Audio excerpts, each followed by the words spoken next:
नमस्कार, स्मितल्स किचनमध्ये तुम्हा सर्वांचे अगदी मनापासून स्वागत आहे. आज आपण बनवणार आहोत मस्त सुकी कांद्याची भाजी.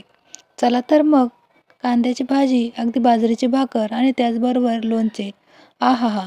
अगदी झक्कास आणि कमी वेळेत परफेक्ट अशी रेसिपी बनवून तयार होते. चला तर मग कांद्याची भाजी कशी बनवायची तेही मी आज तुमच्यासोबत शेअर करते. तर या ठिकाणी मी अगदी कोवळी अशी कांद्याची भाजी घेतलेली आहे. तर सुरुवातीला ती मी चाकूने कट करून घेते. तर कांद्याची भाजी तुम्हाला दिसतच असेल, मी स्वच्छ पाण्याने धुवून घेतली होती आणि आता ती चाकूने छान कट करून घेते आहे. अशा प्रकारे मी ही भाजी कट करून घेतलेली आहे.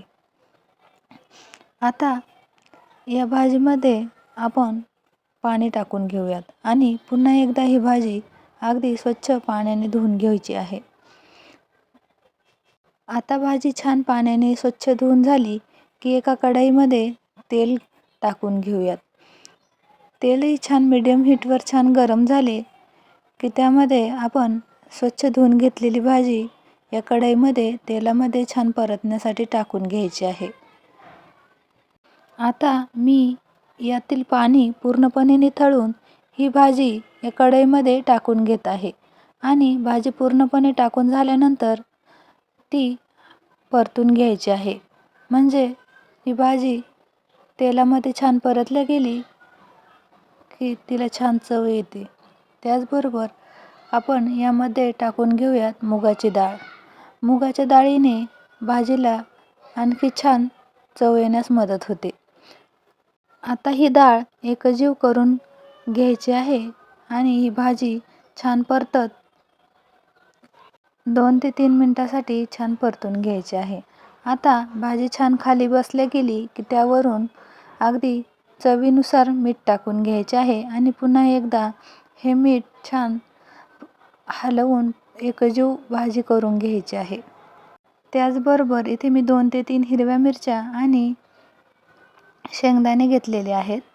आता हे एका मिक्सर जारमध्ये टाकून पल्स मोडवर फिरवत या प्रकारे शेंगदाण्याची भुकटी करून घ्यायची आहे. म्हणजे आपल्याला एक अर्धा शेंगदाणा यामध्ये खाण्यासही छान लागतो.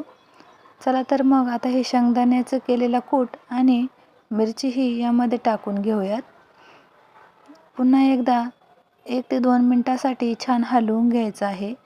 भाजी शिजवत असताना त्यामध्ये कुठल्याही प्रकारचे पाण्याचा वापर करायचा नाही. अगदी फक्त तेलातच ही भाजी छान मंद आचेवर शिजवून घ्यायची आहे. अशा प्रकारे आपली भाजी शिजवून तयार झालेली आहे.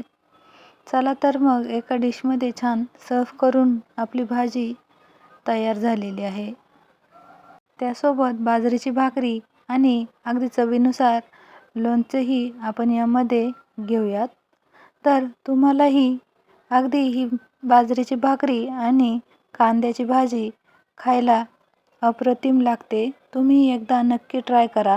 त्याचबरोबर माझ्या रेसिपी जर तुम्हाला आवडत असतील तर आपल्या चॅनलला लाईक करा, शेअर करा, त्याचबरोबर सबस्क्राईब करायलाही विसरू नका.